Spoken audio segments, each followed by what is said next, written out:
In the bustling downtown of Harbor City, a quiet woman in her mid-30s is about to face the most intense confrontation since her decorated military career when the notorious Crimson Serpents street gang makes the deadly mistake of targeting her at a local bar.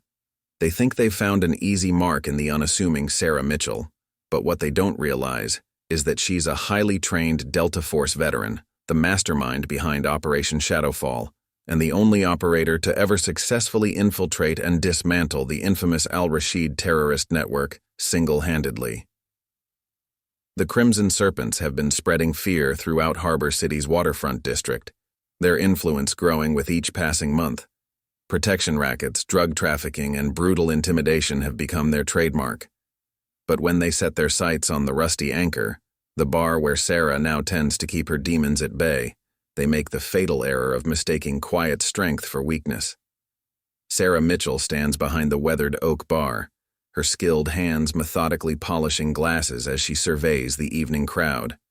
The repetitive motion helps keep her mind focused, much like the weapon maintenance routines she performed countless times in remote locations across the globe. Her dark hair is pulled back in a simple ponytail, and her fitted black t-shirt reveals toned arms that speak more of functional strength than showmanship. 10 years of elite military service had taught her to blend in, to become part of the background until action was necessary. The sound of the door swinging open draws her attention. Marcus Chen, the bar's owner, approaches with concern etched on his face. "They're getting bolder, Sarah," he says quietly, placing a stack of protection money demands on the bar. 3 businesses hit last night. The Golden Walk is closing for good. They can't afford the insurance fees anymore. Sarah studies the papers, her mind automatically calculating angles, assessing threats, just as she'd done in countless operations. The Crimson Serpents weren't subtle. Their crimson snake logo marked each document, a symbol of the poison they were spreading through the community. "How many other businesses got these?" she asks, her voice carrying the calm authority that once commanded elite teams. "Most of the street," Marcus replies, adjusting his glasses with nervous energy. "They're saying they'll start demonstrations tomorrow if people don't pay up." He's known Sarah for 2 years, hired her when she walked in looking for quiet work after her discharge. He's never asked about her past, but he's seen the way she moves, the way she reads a room, the way her eyes track potential threats with unconscious precision. The evening progresses with an undercurrent of tension. 3 men enter the bar, their swagger and expensive clothes marking them as different from the usual dock workers and office employees who frequent the Rusty Anchor. Sarah recognizes Jake the Snake Thompson, the Serpent's chief enforcer, from the police bulletins Marcus keeps in the back office. His reputation for creative cruelty has grown along with the gang's territory. Jake approaches the bar, his gold chains glinting under the dim lights.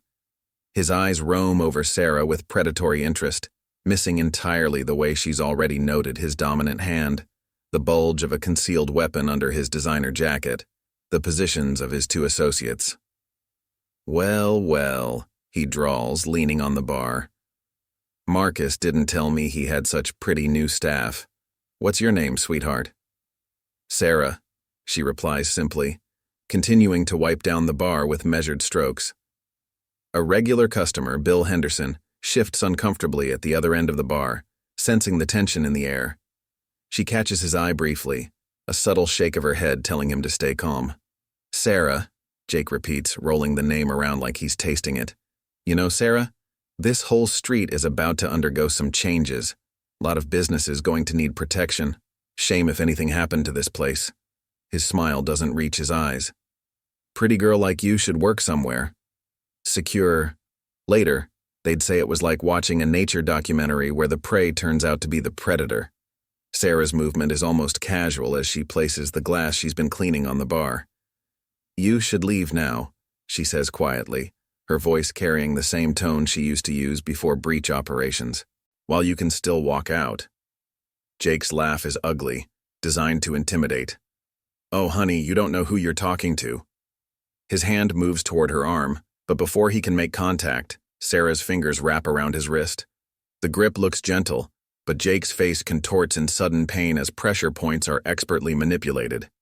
"No," Sarah replies, her green eyes now holding the focused intensity, that once made hardened terrorists confess their secrets. You don't know who you're talking to. Last warning, leave. Jake jerks back, his usual swagger replaced by uncertainty, but his pride won't let him back down, not in front of his men, not from a bartender. You just made a very big mistake, he snarls, trying to regain his authority. Nobody touches the snake, nobody. Sarah just watches him, her stance subtle, shifting into one that any combat veteran would recognize as ready. The thugs retreat, but their threats hang in the air like smoke. The regulars at the bar stare at Sarah with new eyes, wondering what they just witnessed. Marcus approaches after they leave, his hands shaking slightly as he pours himself a shot. Sarah. What just happened? She's already texting someone on a secure phone he's never seen before. You should take tomorrow off, Marcus. In fact, all your staff should. She looks up, and for a moment he sees something in her eyes that reminds him of his grandfather, a Marine who served in 3 wars. Things are about to change in Harbor City. If the Rusty Anchor's patrons wonder why Sarah seems so calm as she locks up that night, they don't ask. But through the windows, they notice dark figures gathering across the street, more serpents arriving, their gold chains and crimson jackets like war paint in the streetlights. The storm is coming, but they don't realize that Sarah Mitchell has weathered far worse storms in places they can't even pronounce. Sarah Mitchell's 1-bedroom apartment above Pete's hardware store isn't much, but it offers clear sightlines of the surrounding streets and multiple exit routes, habits from her military days that never quite faded. The morning sun streams through reinforced windows as she performs her daily workout routine, each movement precise, economical, maintained with the same discipline that once made her Delta Force's most effective operator. The walls hold no medals, no photographs from her service days. The only hint of her past is a small wooden box, tucked away in a hidden compartment beneath the floorboards. Inside lies her Distinguished Service Cross, 3 Purple Hearts, and a folded American flag, along with documentation from missions even the highest levels of government prefer to forget. The sound of boots on metal draws her attention to the fire escape. Raul Martinez, her former teammate and now FBI agent, appears at her window. She lets him in with a slight smile. He's one of the few people who knows both her past and present. Heard about last night, he says, accepting the coffee she offers. The serpents are making noise about teaching the Rusty Anchor a lesson. Sarah leans against her kitchen counter, the morning light highlighting the faint scar above her right eyebrow, a souvenir from the Al-Rashid operation. They're different from our usual targets, she observes. Sloppy, undisciplined, but they've got the whole waterfront district terrified. It's worse than that, Raul replies, pulling out his phone. He shows her surveillance photos, shipping containers, weapons caches, evidence of something larger brewing. The Serpents aren't just a street gang anymore. They're moving serious hardware through the port, military-grade stuff. We think they're supplying domestic terror cells, but we can't prove it. The information shifts something in Sarah's mind, pieces clicking into place. The Serpents' recent aggressive expansion, their focus on the waterfront, the protection rackets, it's all cover for something bigger. You're telling me these thugs are running a sophisticated weapons operation? Not the thugs, Raul clarifies. They're just muscle. We think someone else is pulling the strings, someone with military connections. He hesitates, then adds, someone who might know about Operation Shadowfall. The name sends a chill down Sarah's spine. That mission had exposed corruption at the highest levels of military contracting, led to the suicide of a prominent general, and earned her both the Distinguished Service Cross and a target on her back. Marcus's bar, she realizes. They didn't choose it randomly. No, Raul confirms. We think they're looking for you. Jake Thompson might be an idiot, but his boss isn't. The protection racket, the intimidation, it's all designed to flush out anyone with military or law enforcement background who might interfere with their operation. Sarah moves to her window, watching the morning traffic below. Her trained eye picks out 3 Serpents members trying to look casual on the corner. Who's their real leader? Adrian Cross, Raul says quietly. former Special Forces turned private military contractor. He was involved in some of the same operations as you, just never made the connection. When Shadowfall went down, he lost billions in illegal arms contracts. The name triggers memories, mission briefings, threat assessments, a shadowy figure always just beyond reach. Cross was supplying both sides, she remembers. Weapons to terrorists, intel to us, playing both ends against the middle. And now he's rebuilt his operation right here in Harbor City, Raoul adds. The Serpents are just his visible face. He's got cops on the payroll, port authorities looking the other way, even some federal agents we can't trust. Sarah's phone buzzes, a text from Marcus. More Serpents are gathering near the bar, making sure everyone sees them. They're sending a message, pay up or face the consequences. They'll move soon, she says. Tonight, probably. Make an example of the rusty anchor. You can't take them all on alone, Raoul warns. This isn't like your military operations. These aren't disciplined soldiers. They're street thugs with military-grade weapons and nothing to lose. Sarah opens the wooden box from beneath her floorboards, running her fingers over the Distinguished Service Cross. No, she agrees. They're worse. They're criminals hiding behind a flag, betraying everything we fought for. She looks up at her old teammate. But they forgot the first rule of hunting. Make sure you know what you're hunting. Raoul recognizes the look in her eyes, the same one she had before leading the team into the Al-Rashid compound. I can have an FBI tactical team here in 4 hours, he offers.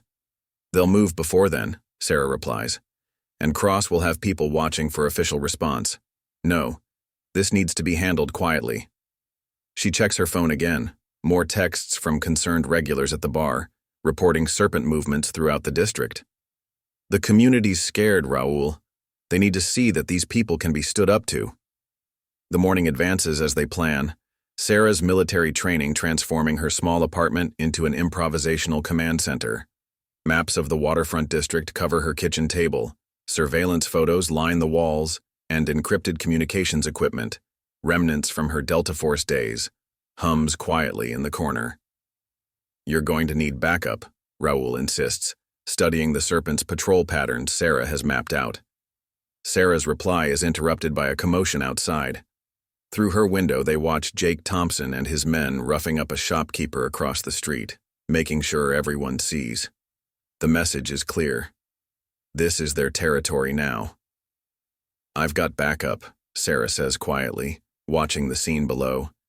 Every business owner they've terrorized, every person they've threatened, they just don't know it yet. She turns to her old teammate, and he sees the tactical mind that made her legendary in Delta Force engaging with the problem. Cross wants to find out if I'm still the operator I used to be? Fine, let's show him what a real soldier can do. Throughout the day, signs of the coming confrontation multiplied across Harbor City's waterfront district. Rachel Kim reported suspicious men photographing the Rusty Anchor's exits. David Sullivan at the Mini-Mart caught someone testing his security cameras. Even old Mrs. Thompson at the library noticed unfamiliar faces taking unusual interest in the building's layout. Sarah spent the morning watching, gathering intelligence. Her trained eye noted faces, vehicles, patterns of movement. The Crimson Serpents were methodical in their own crude way, but they lacked the discipline of true military operators. They advertised their presence, wanting to be seen, wanting to inspire fear. By noon, Sarah sat at a corner table in Way's Noodle House, a bowl of untouched ramen growing cold before her. The morning's observations turned in her mind like puzzle pieces. Through the window, she watched 3 more Serpents arrive on motorcycles, their crimson jackets bright against the gray cityscape. Mike Way approached her table, wiping his hands on his apron. The restaurant owner's eyes carried the weight of someone who had seen too much violence. They came by again, he said quietly, sliding a protection notice across the table. Doubled the price. Said if we don't pay by tonight, they'll make an example of us. Sarah studied the document, noting the familiar crimson snake logo. How many other businesses got these? All of them, Mike replied, his voice tight with suppressed anger. But the Rusty Anchor got something special. They're planning something big there, everyone can feel it. The bell above the door chimed as Raoul entered, now in his official FBI capacity. He slid into the booth across from Sarah, his expression grim. Just got word from my contacts at the Port Authority. Large shipment coming in tonight. Security personnel have been paid to look the other way. Sarah's eyes narrowed slightly. Cross is moving his weapons. And using the Serpent's attack on the Rusty Anchor as cover, Raoul confirmed. While local law enforcement is distracted by gang violence, he'll have free rein at the docks. A commotion outside drew their attention. 2 serpents were harassing a street vendor, making a show of knocking over his cart. The message was clear. They owned these streets now. Sarah watched the scene with cold calculation, noting positions, reaction times, tactical weaknesses. They're sloppy, she observed. Undisciplined. Cross is using them because they're disposable, visible muscle to hide his real operation. Raoul nodded. Found something else. Cross has been systematically buying properties throughout the district through shell companies. The protection racket isn't just about money. He's forcing businesses out, taking control of strategic locations around the port. Sarah's phone buzzed with a message from Marcus. More serpents were gathering near the bar, their numbers growing hourly. The tension in the district was palpable, like the air before a thunderstorm. "Remember Kandahar?" Sarah asked suddenly, her voice low.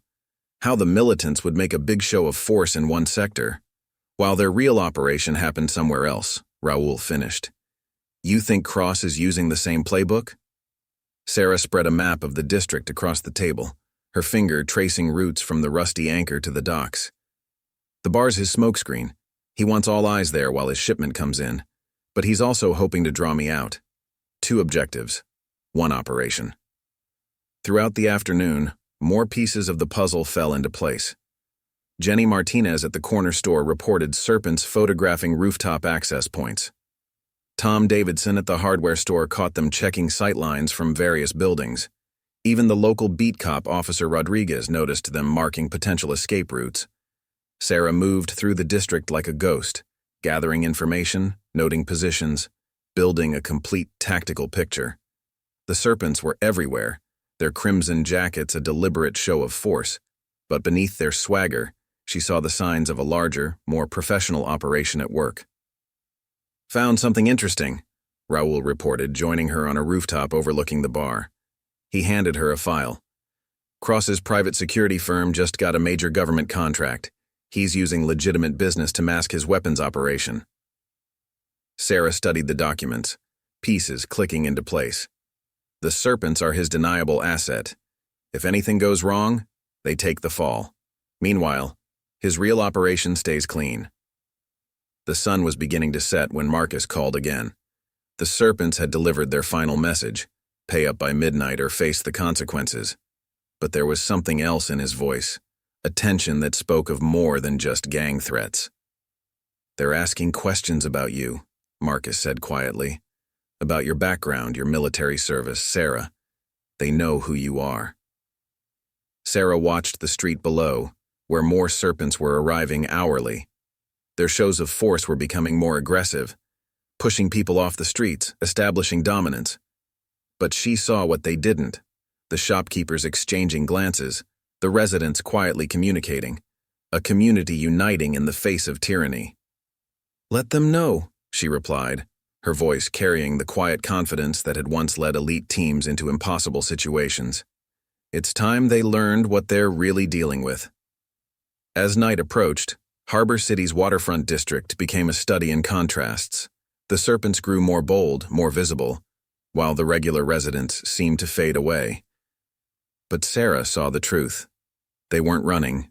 They were preparing. Years of military operations had taught her to read the signs, the subtle movements of people gathering supplies, the quiet coordination between businesses, the hidden strength of a community ready to fight back. The stage was set for something bigger than a simple gang intimidation. Cross had brought his operation to Harbor City thinking he'd found an easy target. Instead, he'd walked into the crosshairs of someone who'd spent her entire career dealing with men like him, men who mistook violence for strength and fear for control. Night had fully descended on Harbor City when Sarah caught the first glimpse of Adrian Cross. His black SUV rolled silently down the empty street, flanked by motorcycles but distinctly separate from the Crimson Serpents' gaudy display of force. Through her binoculars, she studied the man who'd been directing events from the shadows. At 50, Cross carried himself with the calculated precision of someone who'd never quite left the military behind. His tailored suit and executive appearance stood in stark contrast to the street thugs he employed, but Sarah recognized the predator's awareness in his movements, the constant scanning for threats, the positioning that gave him multiple escape routes. "Got the satellite feeds," Raoul reported, joining her on the rooftop observation post. He spread thermal imaging photos across their makeshift command position. Cross brought serious backup, private military contractors disguised as serpents, at least 20 professionals mixed in with the street muscle. Sarah studied the images, her trained eye picking out the differences. Among the chaotic movements of the gang members, she could spot the disciplined positioning of actual operators. "They're not just here for show of force," she noted. "Those positions command every approach to the docks." "Sarah," Raoul hesitated. "There's more. Found something in Cross's communications." He handed her an encrypted printout. "He's not just here for the weapons shipment. This is personal. He knows about Kandahar." The name hit her like a physical blow. 4 years ago, her Delta Force team had intercepted a massive weapons shipment in Kandahar. The official report listed it as a terrorist cache, but the weapons had been American-made, diverted from legitimate military contracts. The subsequent investigation had led directly to Operation Shadowfall. "Cross was the supplier," Sarah said quietly, pieces clicking into place. "When we hit that shipment—" "You cost him everything," Raoul finished. "His contracts, his connections, his entire black market operation. The official investigation never traced it back to him, but he figured it out. He spent 4 years building this new operation, waiting for a chance at revenge." Below them, Cross emerged from his SUV, adjusting his tie with manicured hands. Jake Thompson scrambled to report to him, the gang leader suddenly looking like nothing more than an eager attack dog seeking his master's approval. Cross surveyed the rusty anchor, his expression contemplative. "Mitchell!" he called out suddenly, his voice carrying in the empty street. "I know you're watching. 4 years I've been looking for the operator who took down my Kandahar operation. Imagine my surprise when I traced you to this." He gestured dismissively at the bar. "This insignificant little establishment." Sarah remained silent, watching as Cross paced with theatrical precision. "You're good," he continued. "Very good. The way you dismantled my operation, covered your tracks. Professional work. But you made one mistake. You left witnesses. And eventually, witnesses talk." Raoul's phone buzzed with urgent updates. "FBI surveillance picked up major movement at the docks," he whispered. "They're starting to unload the shipment." Sarah watched Cross continue his performance, understanding dawning. "This isn't just about revenge," she said softly. "He's keeping law enforcement focused here while his real operation proceeds at the docks, and he's using his personal vendetta as cover." "Very professional," Raoul agreed grimly. "If anything goes wrong, it looks like a gang war centered around a personal grudge. His legitimate business stays clean." Cross's voice carried up to them again.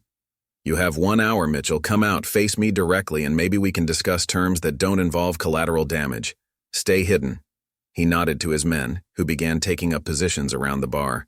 "And I'll have to assume you've lost your edge. Gotten soft. Started caring too much about civilians."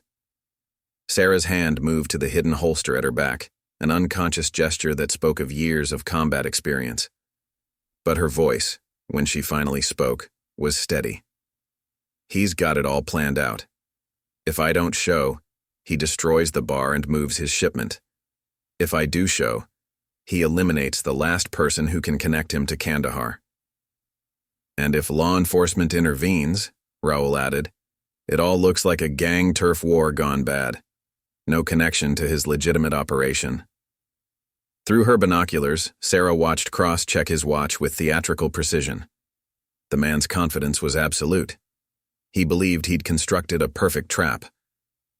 But Sarah saw something he didn't.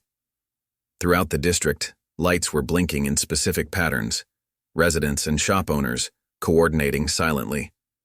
The community wasn't cowering in fear. They were preparing to fight back. "He's made 3 mistakes," Sarah said quietly, checking her own weapon.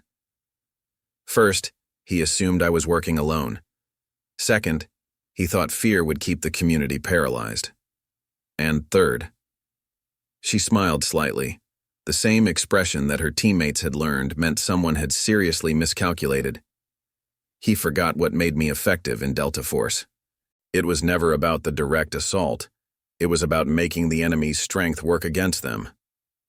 Below, Cross continued his performance, playing to an audience he couldn't see.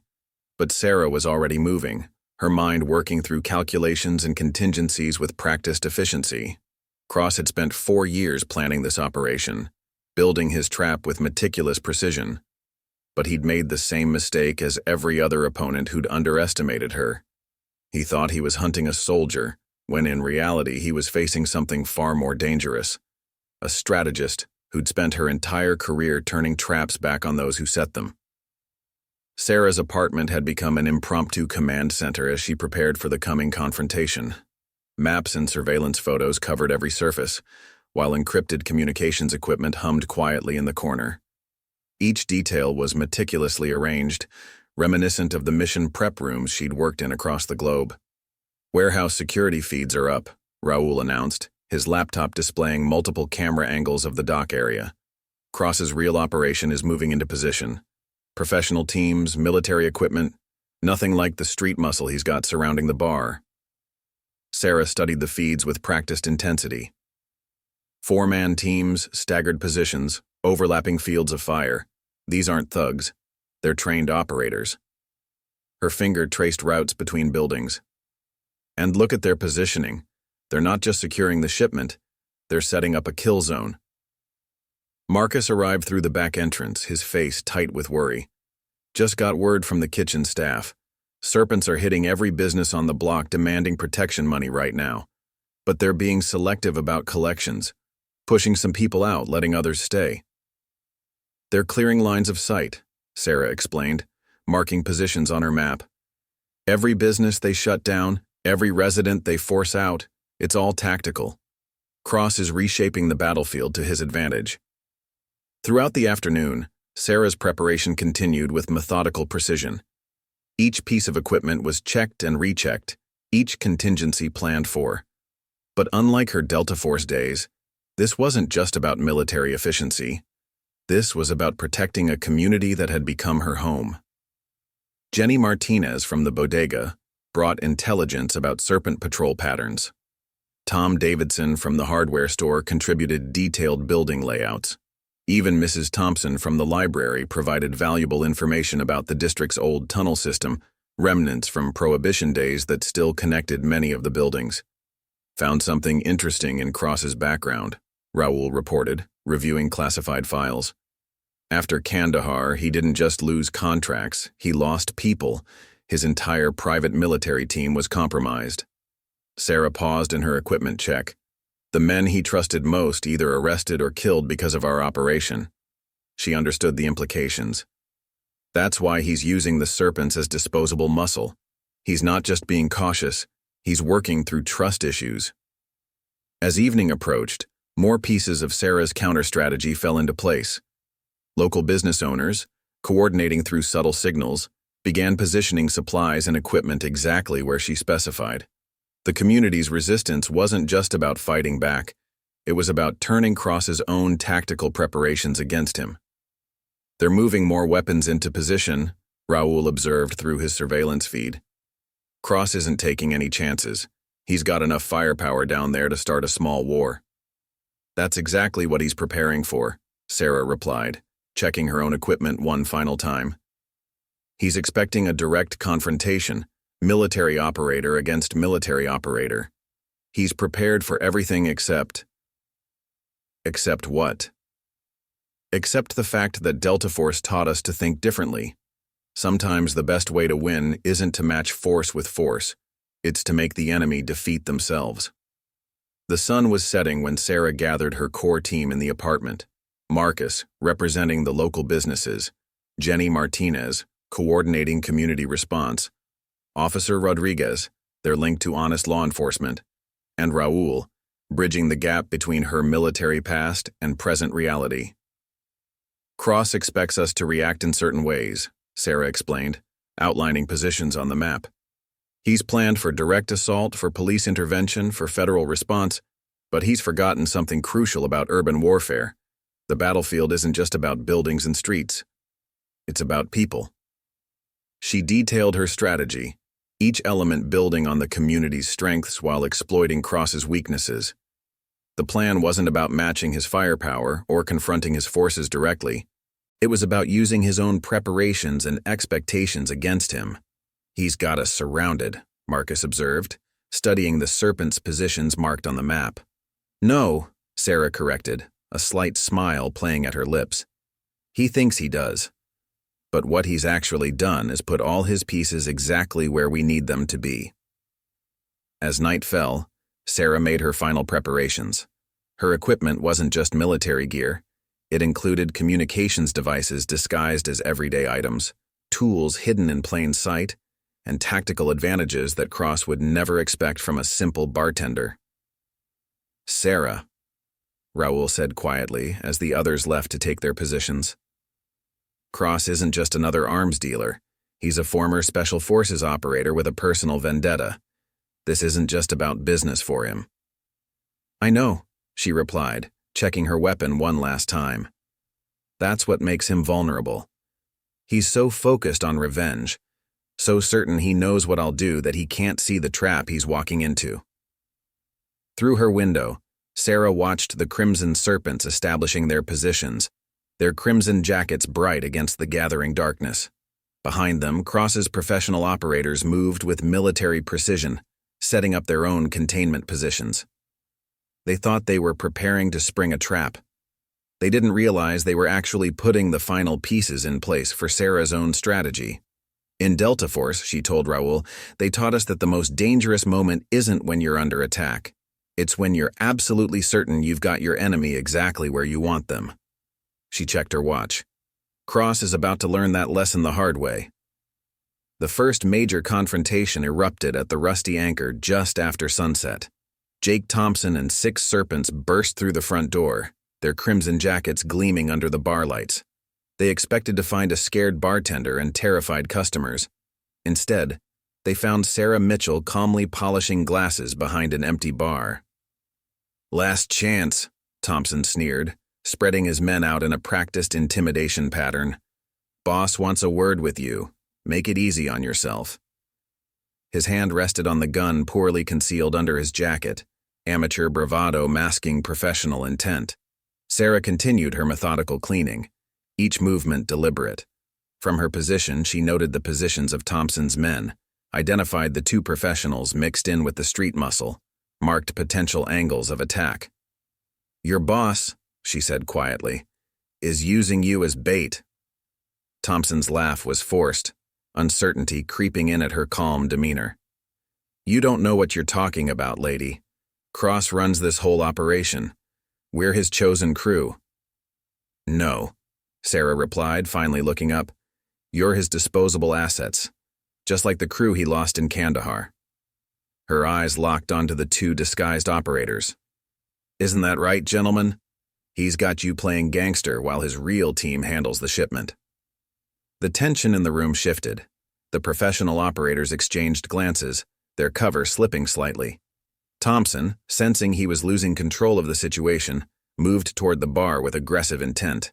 Enough talk, you're coming with us or… Sarah's movement was liquid efficiency. The glass in her hand became a projectile, forcing Thompson back as she vaulted the bar. The first professional operator reached for his weapon but found himself flying through the air. Sarah's years of combat training translated into devastating close-quarters effectiveness. The second operator managed to draw his gun, but Sarah was already inside his guard. A series of precise strikes left him gasping on the floor, his weapon skittering away under a table. The remaining serpents, witnessing real combat for the first time, backed toward the door in growing panic. Tell Cross, Sarah called after their retreating forms, that if he wants to talk about Kandahar, he should do it himself, not hide behind street thugs and mercenaries. Raoul emerged from the back room where he'd been monitoring the situation. They'll report back. Cross will have to respond personally now. Sarah was already moving, retrieving hidden equipment from behind the bar. That's phase 1. How's the community response coming? Right on schedule, Raoul confirmed, checking his phone. Every business owner who got a visit from the Serpents tonight is reporting exactly what you told them to. Cross thinks he's got the whole district paralyzed with fear. Through the windows, they could see more Serpents gathering, their numbers swelling as Cross mobilized his forces. But Sarah noticed what they didn't. Subtle movements in darkened buildings, community members taking prepared positions, the pieces of her counter-strategy falling into place. Found something else, Raoul added, showing her surveillance photos. Cross's professional team at the docks, they're ex-military but not American. Private contractors from his overseas operations, men with no connection to Kandahar. Because anyone who was there might recognize what really happened, Sarah concluded, checking her equipment. He's not just hiding his operation, he's hiding the truth about that night. The confrontation had drawn attention. Despite the late hour, lights were coming on in surrounding buildings. But instead of cowering in fear, residents were moving with purpose, implementing the plan Sarah had carefully laid out over the past day. 3 more Serpent teams moving in, Raoul reported, monitoring street cameras. They're setting up containment positions. He paused, studying the footage. Wait, something's wrong. Their movements. They're too coordinated. These aren't gang members. Sarah watched through the window as the new teams took position. More of Cross's professionals disguised as Serpents. He's not taking any chances now. Her expression hardened. But he's also putting all his pieces exactly where we want them. The street had become a tactical chessboard. Cross's forces thought they were establishing control, cutting off escape routes, preparing for a final confrontation. They didn't realize that every position they took, every building they secured, was part of Sarah's larger strategy. Marcus is in position, Raoul confirmed, receiving encrypted signals from their makeshift network. Community teams are ready. Even Officer Rodriguez has his trusted officers standing by. Sarah checked her watch, mentally counting down to the next phase. Cross thinks he's springing a trap, using the Serpents as cover for his weapons operation. He doesn't realize we've known about both from the beginning. Through the bar's windows, they could see Jake Thompson regrouping with his men, trying to maintain his authority after their humiliating retreat. But the real threat was the professional operators now taking strategic positions throughout the area. They're setting up crossfire zones, Raoul observed, marking positions on their tactical map. Classic military containment strategy. Classic, Sarah agreed, but predictable. Cross is fighting the last war, preparing for the kind of confrontation he understands. She checked her weapon with practiced efficiency. He's forgotten the first rule they taught us in Delta Force. The battlefield is never what it appears to be. The twist in the operation came from an unexpected source. As Sarah and Raoul monitored Cross's forces from their position in the Rusty Anchor, Jenny Martinez burst through the back door, her face pale with urgency. "You need to see this," she said, handing Sarah a crumpled document she'd found while checking the community's evacuation routes. The paper was old, military-grade waterproof material, partially burned but still legible. It was a mission report from Kandahar, but not one Sarah had ever seen before. The details described a different version of events, one that made her blood run cold. "This changes everything," Sarah said quietly, studying the document. Cross wasn't just running weapons in Kandahar. He was operating a much deeper game. She looked up at Raoul. He was working for someone inside our own command structure. Raoul's phone buzzed with urgent updates from his FBI contacts. "Sarah, we've got another problem. Just got word from Washington, the weapons shipment at the dock. It's not just guns. They've found traces of biological agents in similar shipments across 3 other ports." Sarah's mind raced through the implications. Cross wasn't just an arms dealer seeking revenge. He was part of something far more sinister. The Crimson Serpents, the protection rackets, even his personal vendetta. It was all elaborate misdirection. "Check the shipping manifests," she ordered, spreading new maps across their makeshift command center. Cross isn't using the gang activity to cover a weapons shipment. He's using the weapons shipment to cover something else.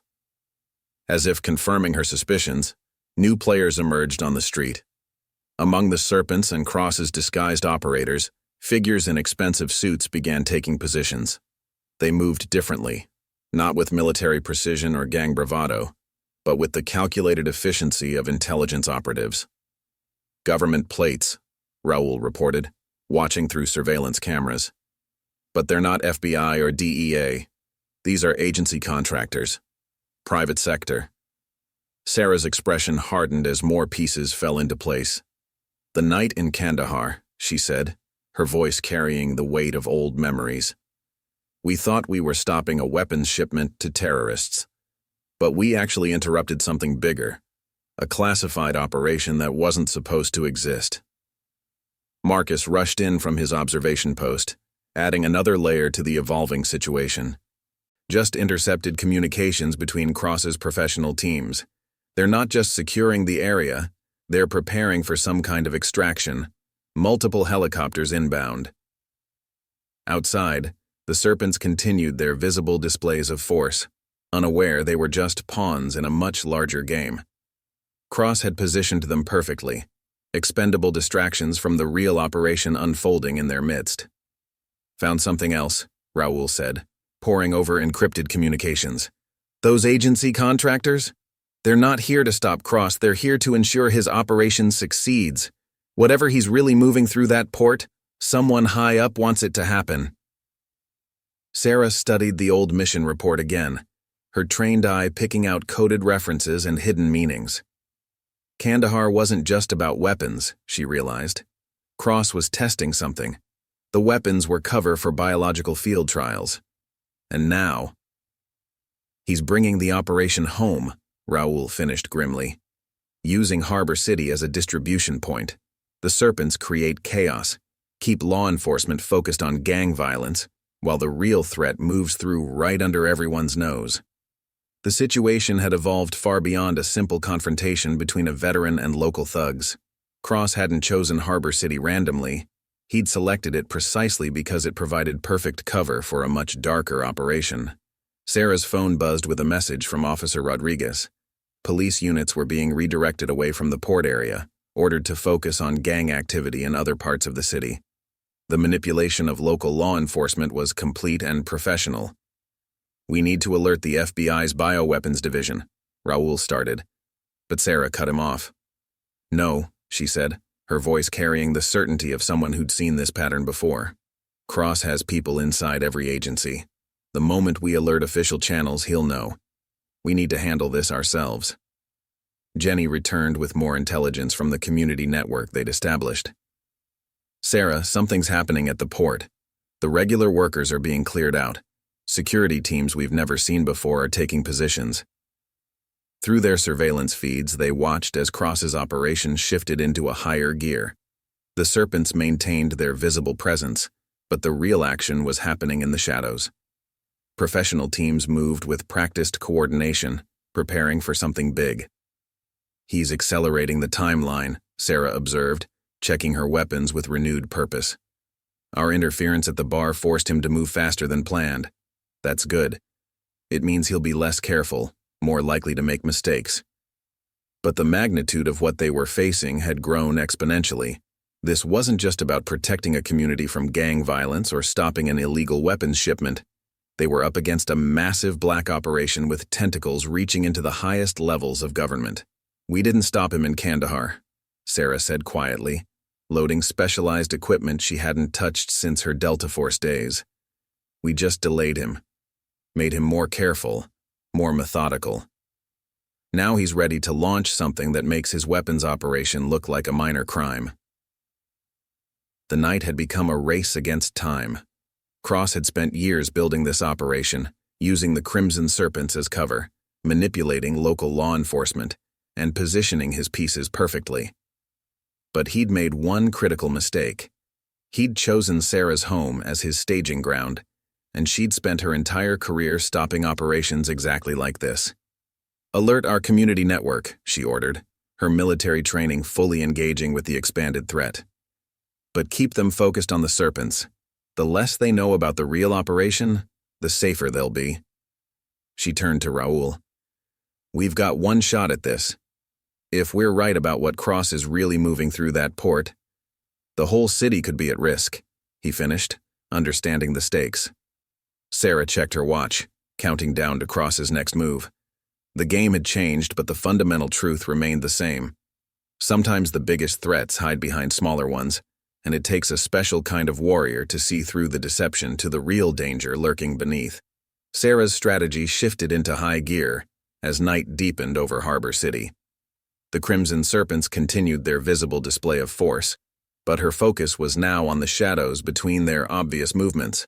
Cross's real operators were positioning themselves with military precision, creating overlapping fields of control that would appear random to anyone who hadn't been trained to recognize professional tactics. Latest satellite pass confirms it, Raoul reported, studying thermal imaging feeds. They're moving something from the secured warehouse to 3 separate vehicles. Temperature signatures don't match weapons crates. Sarah watched Cross's operation unfold through her tactical scope. Biological agents need special containment. Those vehicles will be heading to different distribution points. Her mind raced through possibilities, calculating routes and choke points. He's not just using Harbor City as a staging ground, he's setting up a network. The community network they'd established began reporting unusual movements. Jenny Martinez's team observed unmarked vans moving through back alleys. Tom Davidson spotted men in hazmat suits entering buildings near the port. Even Mrs. Thompson reported strange equipment being moved through the old tunnel system. Cross is compartmentalizing, Sarah explained, marking positions on their tactical map. Each team knows only their part of the operation. Classic Special Forces technique. No one person can compromise the whole mission if captured. But Cross's professional planning had created a pattern that Sarah's trained eye could detect. Each movement, each position, revealed part of a larger strategy. He's not just moving product, she realized. He's setting up a demonstration. Raoul's phone buzzed with encrypted updates. FBI's getting weird readings from their port sensors, chemical signatures they've never seen before. Whatever Cross is moving, it's new technology. Sarah's expression hardened as more pieces clicked into place. That's what Kandahar was really about, not just weapons testing. He was developing something else, something that would make conventional arms dealing look primitive. Throughout the district, Cross's operation continued its methodical deployment. The Serpents maintained their visible threat, keeping local attention focused on gang violence, while the real danger moved through carefully prepared channels.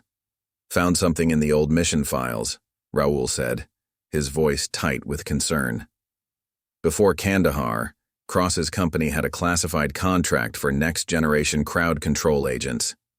The project was officially terminated, but he continued development privately, Sarah finished, using terrorist networks for field testing. Now he's ready to sell to the highest bidder, and Harbor City is his proving ground. The scale of Cross's operation became clearer as they monitored multiple surveillance feeds. His professional teams had established a sophisticated network of distribution points, each one carefully concealed behind legitimate businesses. The Serpent's protection racket hadn't just been about money, it had been about securing these locations. Sarah's tactical mind engaged fully with the expanded threat. Each element of Cross's plan revealed new vulnerabilities, new opportunities for counteraction. He's built redundancy into every phase, she observed. Multiple vehicles, multiple routes, multiple backup plans. But that means multiple points of intervention, Raoul concluded, understanding her thinking. The community's preparation took on new significance. What had started as a defense against gang violence could now serve a deeper purpose. Every position they'd established, every network they'd created could be repurposed to counter Cross's real operation. Alert our key points, Sarah ordered, marking critical locations on the map. Marcus at the bar, Jenny's team in the tunnels, Davidson's people on the rooftops. They focus on the Serpents, keep Cross thinking his cover is working. Meanwhile, we hit the real operation, Raoul finished, already coordinating through their encrypted channels. Sarah checked her specialized equipment one final time. The tools she'd kept from her Delta Force days weren't just for show. They were exactly what they needed to counter a biological threat. Cross thinks he's got us focused on his street-level operation. That's his weakness. He's so convinced by his own cover story that he's not watching for a different kind of attack. Through their surveillance network, they watched Cross's forces continue their deployment. The Serpents grew more aggressive, making sure all eyes were on their activities while the real operation proceeded in carefully planned stages. "One more thing," Raoul added, receiving new intelligence. "Those agency contractors we spotted? They're not just observing. They're here to verify the product's effectiveness. Cross isn't just planning a sale, he's planning a live demonstration." Sarah's jaw tightened as the full implications became clear. He's going to release his agent in Harbor City, create an incident that proves its effectiveness to potential buyers. She turned to the tactical map, her mind already formulating counter-strategies. That's why he needed the Serpents, why he needed the chaos. Perfect cover for an accidental release. The night had become a race against time, but not the one Cross expected. While his forces prepared for a confrontation with a former Delta operator, Sarah was preparing to dismantle something far more dangerous. She'd spent her career stopping exactly this kind of black operation, the kind that hid deadly threats behind lesser dangers. "Time to show Cross why Delta Force operators are trained differently," she said, checking her watch. "He thinks he's prepared for every contingency, but he's forgotten the most important lesson from Kandahar." "Which is?" Raoul asked. "Sometimes the best way to stop a complex operation isn't to confront it directly." Sarah's eyes tracked movement patterns through their surveillance feeds. "It's to make it collapse from within." Sarah moved through the shadows of Harbor City's waterfront district, her movements precise and deliberate. The Crimson Serpents maintained their visible presence on the streets, but her target was the real operation unfolding behind their crude display of force. Cross's professional teams were moving their biological agents into position, unaware they were being watched by someone who'd spent years dismantling operations exactly like this. The first phase of her counter-strategy activated silently. Throughout the district, community members implemented her carefully planned disruptions. Jenny Martinez's team disabled key access points in the tunnel system. Tom Davidson's people created strategic malfunctions in security systems. Even Mrs. Thompson's knowledge of the old buildings proved crucial, as hidden routes suddenly became unusable. "First containment vehicle is on the move," Raoul reported through their encrypted channel, "taking the route we predicted." Sarah tracked the vehicle's progress from her concealed position. Cross had planned his distribution network meticulously, but that precision made his movements predictable to someone with the right training. "Confirm positions," she whispered. "Team 1? "In position," came Marcus's quiet response. The bar owner and his people were ready to create a very specific kind of distraction. "Team 2? "Ready," Jenny confirmed. Her network of local business owners had transformed delivery entrances and storage rooms into perfect ambush points. The night air carried the sound of motorcycle engines as more Serpents arrived, their crimson jackets bright under streetlights. But Sarah's attention was on the shadows between their movements, where Cross's real operators moved with professional stealth. "Target vehicle approaching checkpoint 1, Raoul updated. "Cross's security teams are— Wait, something's wrong. They're changing formation." Sarah watched through her tactical scope as Cross's operators suddenly shifted positions. "They're not changing formation," she corrected. "They're responding to a threat they can't see." Her strategy was working. The subtle disruptions had created uncertainty among even these highly trained professionals. The first real contact came at the intersection of Harbor and Pine.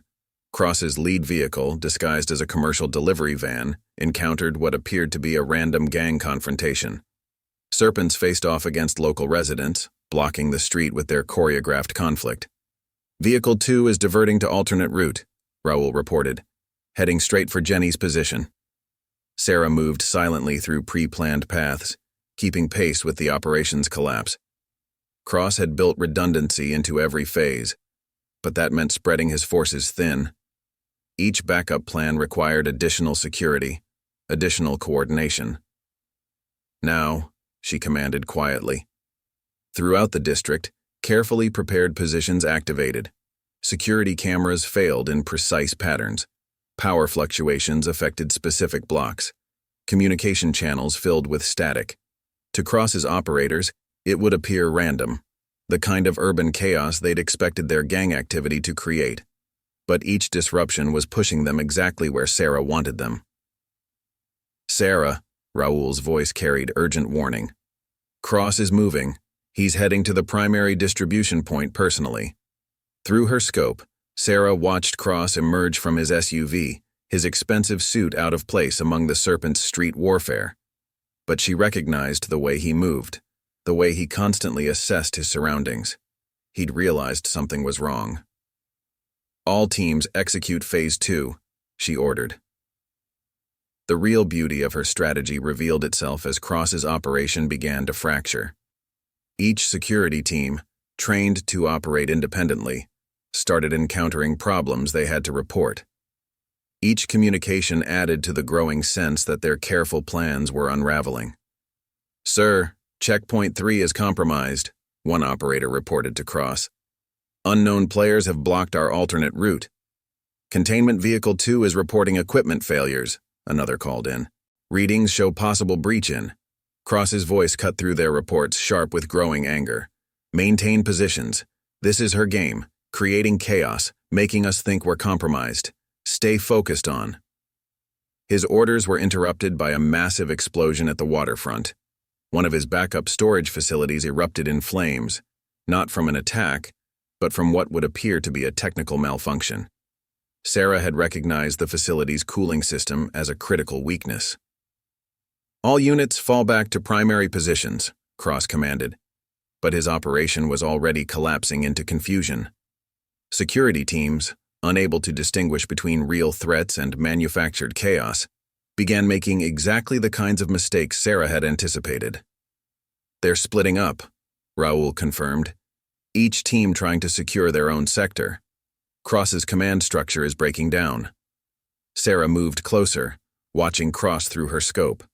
The man's military training was evident in his response, trying to regain control, trying to distinguish the real threat from the distractions. But she'd designed her strategy specifically to exploit that training. "Sir," another operator's voice crackled through Cross's command net. "We're getting reports of federal agents moving in from the north, but we're also seeing gang activity increasing in sectors 3 and 4. We can't verify which threat is real." Cross's composure finally cracked. "Lock down the primary cargo," he ordered. "Move everything to the secure facility. That's it," Sarah whispered, watching his reaction. "Show me where you're really keeping it." Cross's response to the chaos had revealed exactly what she needed to know. His most secure facility, the one holding the real biological agents, wasn't any of the locations they'd been watching. It was somewhere else entirely. "Raoul," she commanded, "track his personal security team. They'll head for the real storage site now." The night had become a symphony of carefully orchestrated chaos. Each problem Cross encountered forced him to adapt, and each adaptation revealed more of his true operation. Sarah hadn't just planned a counterattack. She'd created a situation where Cross's own responses would expose his carefully hidden secrets. "You were right," Raoul said, watching the operation collapse through their surveillance network. "He's so focused on the threat he expects that he can't see how we're really dismantling his operation." Sarah moved through the shadows, closing in on her real target. Cross had spent years building this operation, using the Crimson Serpents as cover, establishing elaborate distribution networks. But he'd forgotten the most important lesson from their past encounters. Sometimes the biggest threat isn't the one you're looking for, but the one you never see coming. Sarah intercepted Cross at his real secure facility, an abandoned cold storage warehouse 3 blocks from the active operation. The man's expensive suit was now stained with sweat, his composed exterior cracking as his carefully planned operation collapsed around him. "Impressive," he called out, sensing her presence before she revealed herself. "Using my own security protocols against me, making us think we were compromised until we actually were." He turned slowly, his hand near his concealed weapon. Still the same Mitchell from Kandahar, always thinking 3 moves ahead. Sarah emerged from the shadows, her weapon trained steadily on her former adversary. "You're not in Kandahar anymore, Cross. No terrorists to hide behind. No corrupt officials to protect you. Just you, trying to turn my home into your personal proving ground." Around them, the warehouse hummed with sophisticated containment equipment. Specialized storage units lined the walls, each one housing carefully engineered biological agents. Cross's real operation, hidden behind the theater of gang violence and weapons smuggling. "Your home?" Cross laughed, but there was an edge to it. "The great Delta Force operator, reduced to defending a waterfront bar? You could have been so much more. Could have joined me after Kandahar, been part of something bigger."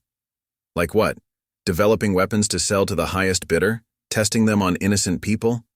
Sarah's voice carried the weight of controlled anger. "You betrayed everything the uniform stands for."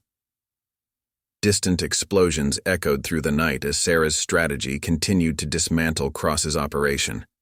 His professional teams, caught between real and manufactured threats, were unraveling. The Crimson Serpents, realizing they were just pawns, had turned on their handlers. "The uniform?" Cross spat. "The uniform is a joke. I spent years following orders, being the good soldier. You know what it got me? Nothing. But this." He gestured to the containment units. "This is the future. Weapons that can control entire populations. Do you have any idea what governments will pay for that?" "I know exactly what they'll pay," Sarah replied, moving carefully to maintain her tactical advantage.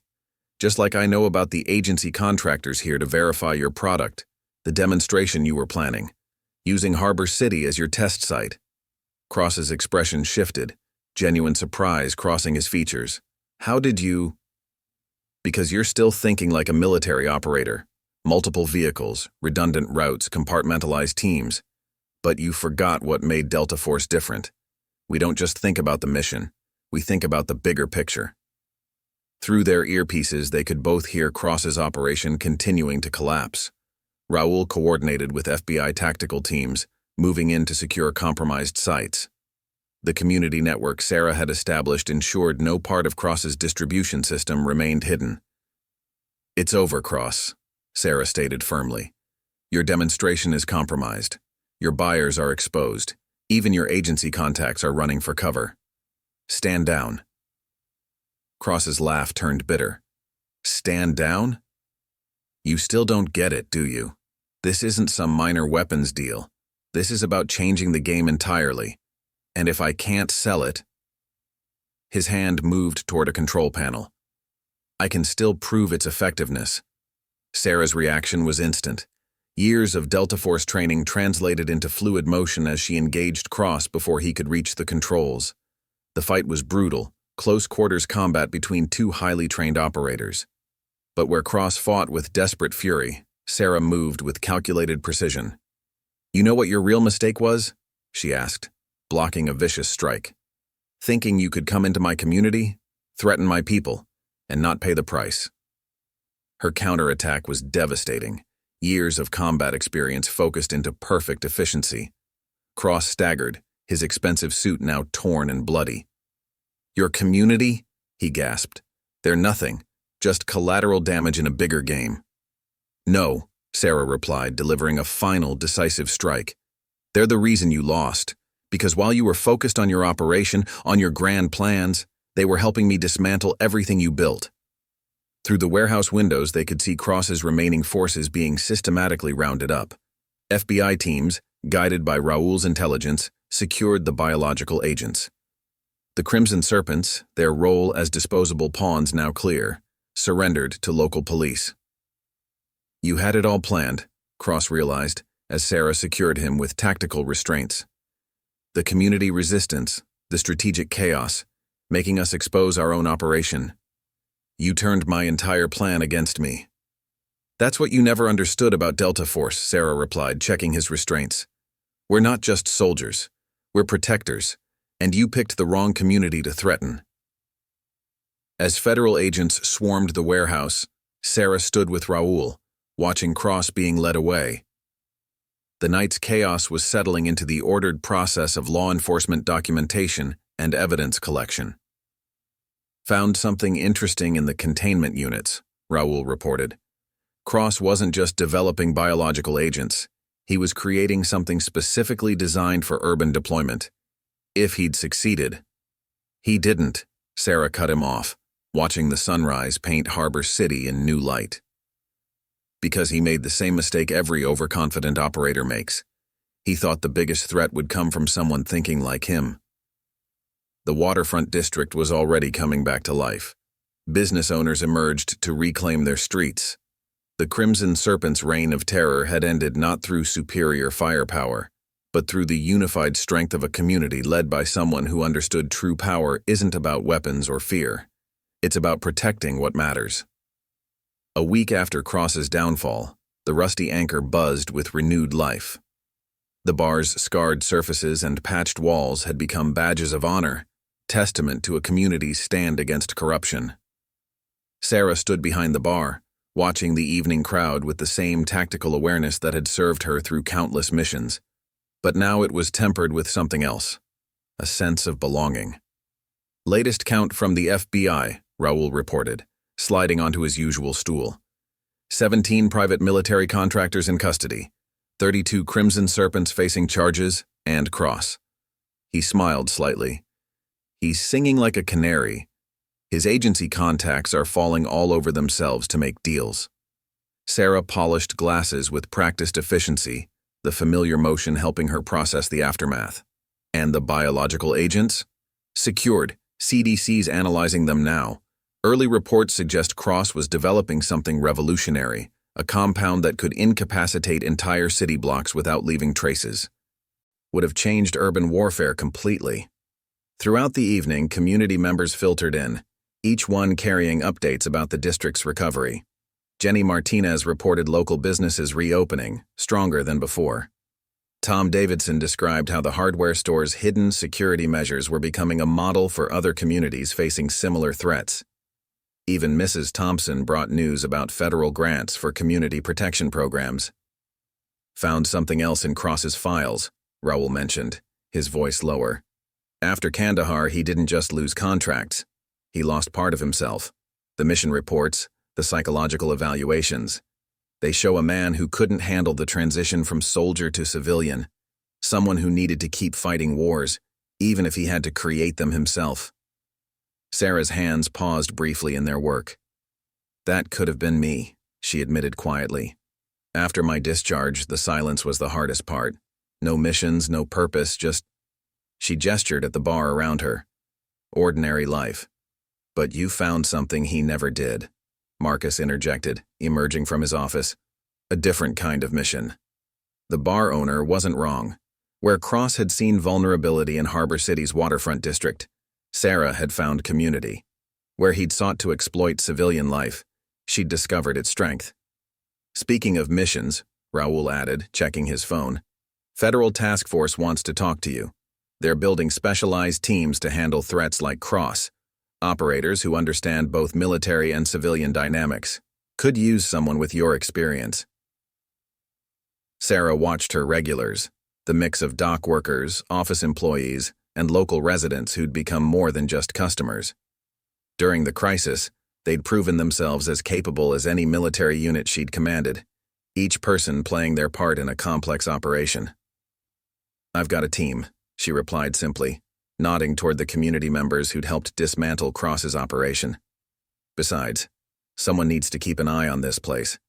Cross wasn't the only one who'll mistake a quiet community for an easy target.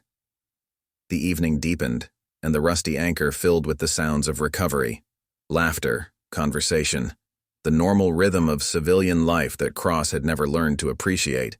But beneath the ordinary exterior, Sarah saw something else. A community that had learned its own strength, people who'd discovered they could stand against any threat when they stood together. You know what Cross never understood about Delta Force? She told Raoul as they watched the crowd. We weren't just trained to fight. We were trained to protect. He forgot that part, got lost in the violence and the power. But sometimes the best way to honor the training isn't by fighting wars. It's by preventing them.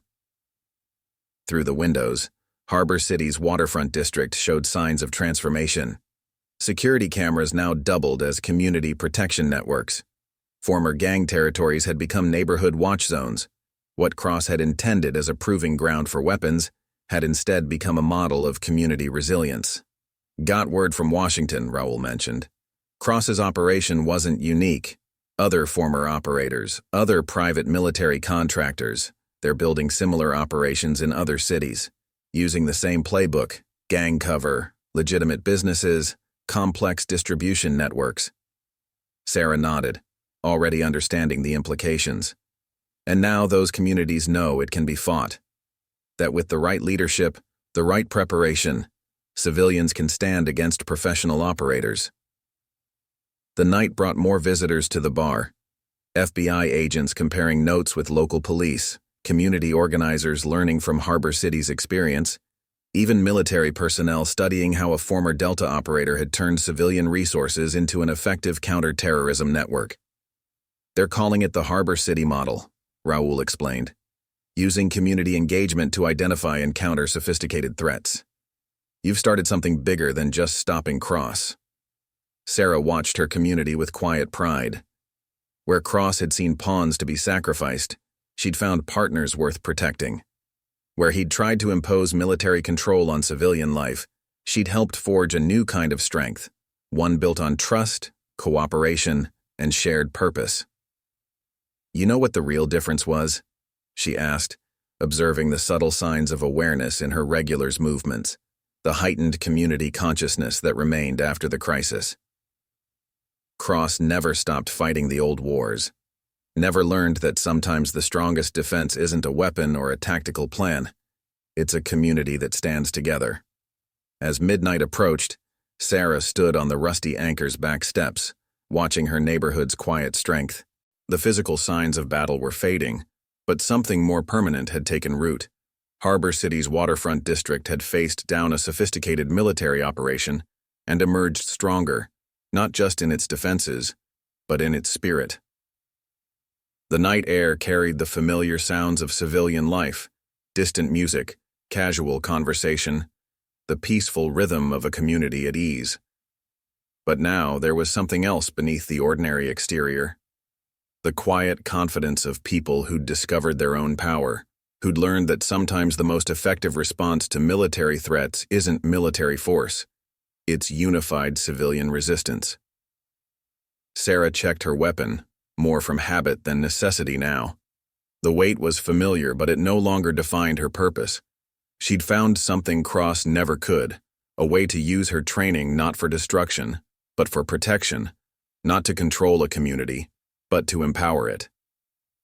In the quiet hours after midnight, Harbor City's waterfront district stands as a testament to a different kind of strength. Where Cross sought to exploit civilian life, he instead revealed its power. Where he saw weakness, he found unshakable unity. Sarah Mitchell stands at the rusty anchor's window, watching her community with the same tactical awareness that served her through countless Delta Force missions. But now that vigilance serves a greater purpose, not to wage war but to preserve peace. The bar's scars have become badges of honor, telling a story that's spreading far beyond Harbor City's shores. Other communities facing similar threats now know that sophisticated operations can be defeated not just through force but through unity, that sometimes the strongest defense isn't military might, but civilian resolve. You know what Cross never understood about Delta Force? Sarah tells Raoul as they complete their final security check. We weren't just trained to fight, we were trained to protect. He forgot that part, got lost in the power. But I found something better, a community worth protecting. Through the window, Harbor City sleeps peacefully. Its streets now watched not just by security cameras, but by neighbors who understand their collective strength. What Cross intended as a proving ground for weapons has become a model of resilience, a beacon for others facing similar threats. Sarah checks her weapon one last time, a habit that now serves a different mission. The thugs who once flirted with a mysterious stranger didn't just underestimate a Delta Force veteran. They underestimated the power of a community standing together, ready to face whatever comes their way. In the end, that was Cross's fatal mistake, thinking he could defeat a trained operator, when in reality, he was facing something far more powerful, a protector who understood that true strength lies not in the ability to wage war, but in the commitment to prevent it.